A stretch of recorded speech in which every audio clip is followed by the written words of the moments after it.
And as we say, there's no huge, obvious turning point. There's no inciting incident that kind of does that. She just sort of lets a couple of Jehovah's Witnesses in one day. Kind of a series of incidents, I suppose. Yeah. And just kind of gets won over to it, I suppose, with a few people talking to her. And becomes really like the most insufferable kind of type born again Christian who's just going round to everyone and going like, being judgmental. I've met someone. Oh, tell me all about him. His name's Jesus Christ, and I want you to meet him as well. It's that level of like,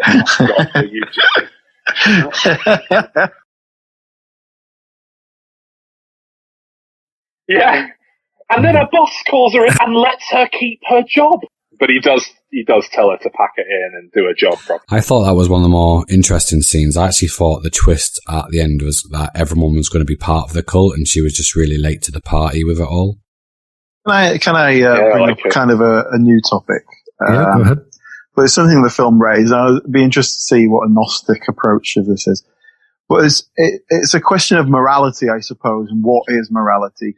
Because obviously in this we're presented with someone who's like debauched, doing drugs and having sex with random people, and that is kind of the bad thing, and the Christian side is the good thing. Yeah. But also we get a little bit with David Duchovny where he goes like, oh yeah, I killed somebody for money once. Yeah. And he specifically says, I wonder if we were never told that murder was bad, would I still feel bad about it? I think it's subjective, but I remember feeling guilt about certain things I had done before learning they were bad. Question, like, is there any sense of universal morality? Personally, I think there isn't, but I think there's, I think there is. I mean, it depends what you mean by morality. Again, it's such a wishy-washy phrase, but insofar as I think morality stems from empathy, really, true morality, it's certainly the way I see it. And I think empathy exists without, I think empathy is innate, unless you're a psychopath and born without it. I think we have empathy for other beings. And I think so long as you can say, this person is suffering, I know what it's like to suffer, I don't want them to experience what I experience. I think that there is something in us that wants us to create these structures or rules for morality, be it under the guise of religion or say God. But even if that's just our unconscious, like in the Bible, you have the story of Cain and Abel that lays out why murder is wrong and why it's evil. So it is a really interesting question. I really like Saul's description there. I think there is an innate empathy that as a species we have evolved or whatever in order to live with each other. And I think you need it, and however your society structures that in terms of laws or accepted morals is ever changing. But that's it. It's obviously, I think it goes tied the same up in so much societal red tape that things like smoking get tied up in that for whatever tangential reason, and that's why I think that sort of stuff, whether or not it's immoral to drink alcohol, for example, is obviously entirely learnt behaviour. But I think it all largely stems from that empathy. But yeah, I think we're hardwired to live together. I mean, we are in the midst of a global pandemic at the moment, and I'm ready to start looting. I don't know about you guys. I'm ready to start setting fire to things. But I don't know how far away we are from that as a society.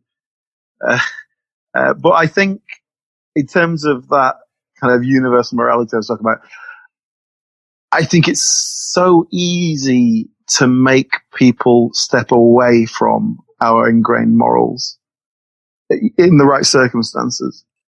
Especially when it involves God. But no, I like to use a very extreme example, like, the guards at Auschwitz or whatever were not innately evil people. They were just put into a certain situation with the right pressures, the right motivations to just do that. There may be some innately evil, as in not empathetic, psychopathic people kind of making those decisions, or perhaps there is some greater sense of evil there. But I think a normal person can be derailed really easily. Yeah, it's the banality of evil. That's what they call it, don't they? I mean, I think, but that scene with her is good because David Duchovny's character is the only one who really, challenges her. Yeah, there's a lot of little lines here and there that are just very like, well, if there's a God, then how come XYZ? Yeah. Like, even her daughter asks her a few of those sorts of questions near the end, like, hang on, why have we got to do this if God's... Well, there's no attempt to answer the questions, even from a theological point of view. Like, even to give a bullshit religious answer. They don't really bother even doing that, which is why I think it's... My read on this film, having watched it twice now, is that, it's quite a scathingly anti-religious film from a man who is, if not an atheist, definitely anti-religion. If not anti-God. They definitely seem to be against the dogma that goes with it. Unless it's a Gnostic film, and it could be making the argument that this God we should all love and worship is actually the demiurge. Yeah, I would definitely go along with the Gnostic argument there, because the ending for me is her not just believing in God, but seeing God, sort of literal evidence of God in her eyes, and going, no, I don't like this God. This God made me kill my child. Fuck this God. Which is very Gnostic. Isn't that's Satanism as well? God's real, then he's a piece of shit, and I don't want anything to do with it. I think Satanism is just taking atheist principles and being a bit theatrical with it all, really. I think Satanism, as it tends to actually exist in an organised world now, it's really just the it's atheism in its like trolliest form. Yeah, it's like me setting up a movement that hates Star Wars, but we all have to worship Darth Vader. Yeah. But the difference is, I think actual Satanists who, belong to the Church of Satan are atheists who are just, that's their little collective form of community. So if anyone listening to this hasn't seen the film, at this point, Mimi Rodgers has become a mega born again. There's a Christian, 6 years later sudden jump. Yeah, she kind of confronts David Duchovny, her that was a stupid scene as well. Of sorts. And she somehow convinces him to accept God into his life with her. And David Duchovny's character has been the voice of reason. Like, everything he was saying was like, that's what I would say. But yeah, then they do a time skip. So, in the 6 years, did you say, Alan? 6 years later. But yeah, but again, once again, there's no realistic sense of conversion or anything. She just sort of says no. Well, they skip right past it. He doesn't accept it at first. He just kind of goes, yeah, right, I'll kind of humour you if it means we can have sex. Yeah, she's obviously worked him long enough, and he seems to be fully on board, but he's still... he's a high power position at this company, and he's firing people, and he's made an enemy. Now, this is another scene where, to talk about me not knowing how to take this film on my first viewing, again, the idea that this evil man would go on a mass shooting because he's fired, and it's the character of the man being fired. Obviously, it's a very small role, but he's so two-dimensional. I don't know. I bought his performance, but yeah, maybe there was more of a backstory to that scene, because the film does feel like a film that has had a lot of it, has had a lot cut out from it, like a lot of deleted scenes, maybe I don't know, but for whatever reason, I think it's a good film. I'm glad you suggested it, because I don't think I would have discovered it otherwise, because it's not as well known as the other films and TV in the, I guess the apocalyptic genre, with, films like Frailty, Left Behind, and the Leftover series that I'm planning on doing.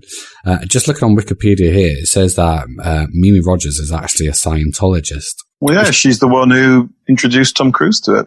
Which is interesting, because Scientology is heavily linked to Gnosticism, because Ron L. Hubbard was into the occult, and he would hang around with Jack Parsons, who was involved with Thelema and Aleister Crowley.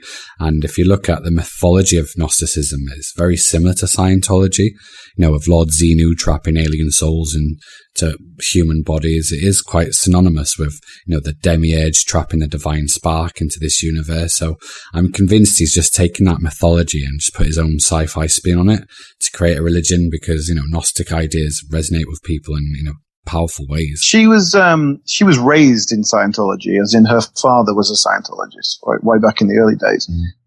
And I did see a quote. She said something like that. Like, although kind of her own religious beliefs didn't play into the part, but she said the fact that I'm not Christian or Jewish and kind of in this, raised within this structure meant I didn't have the same reverence for it. So perhaps it was easier for me to play in it as an actor rather than as someone who's actually experienced it in the same way. That's the inference I took from the quote. It's not really what she said. But yeah, she didn't write it, she's just acting in it. So that doesn't necessarily make any difference. But I think if you hire a Christian actor for that role, they're going to question it in a different way. Even if they then go, I don't care enough, I'll play whatever you want. If you hire an atheist actor in that role, they're going to approach it in a different way. So I think having someone who has a sort of religious structure, but is not really specifically tied to the one they're really looking at here, is probably a good way of doing it.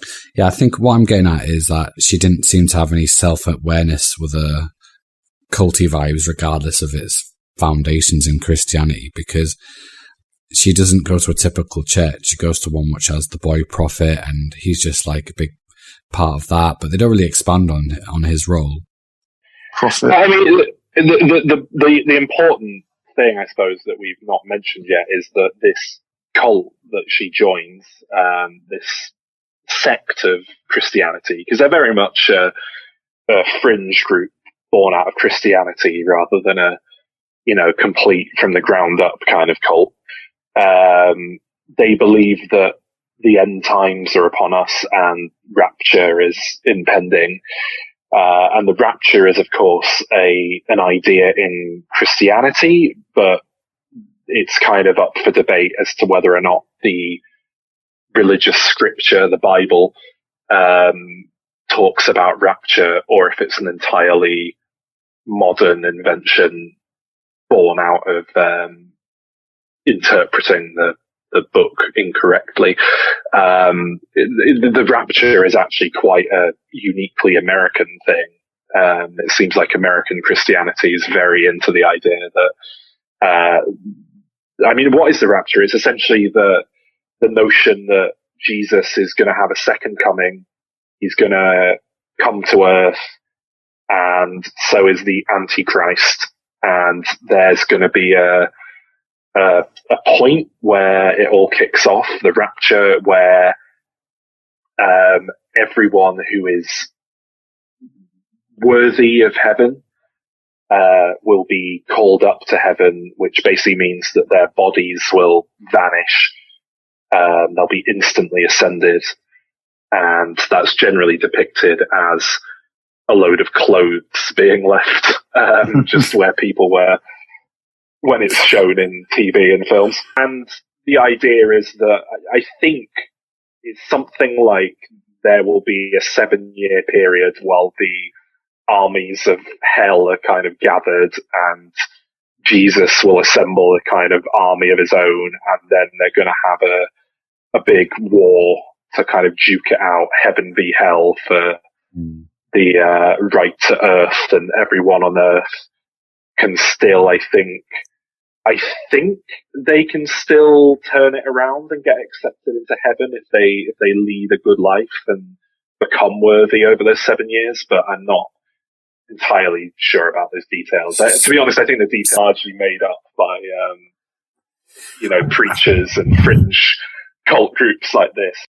I mean, apocalypse doesn't necessarily mean end of the world. It means great revealing. So who knows? Maybe aliens show up and they say, by the way, we've been your gods and we told you this was all going to happen. But yeah, what's interesting about the ending of this film is that it does what Kevin Smith was planning on doing for the ending of his film, Red State. Yeah. So I mean, basically, yeah. So there's a 6-year time jump.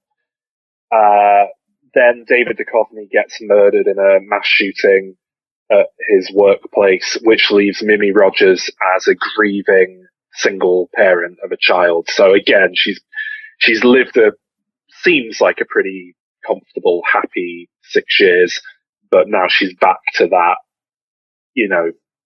empty void situation we last saw her in. because of the death of her husband and the father of a child.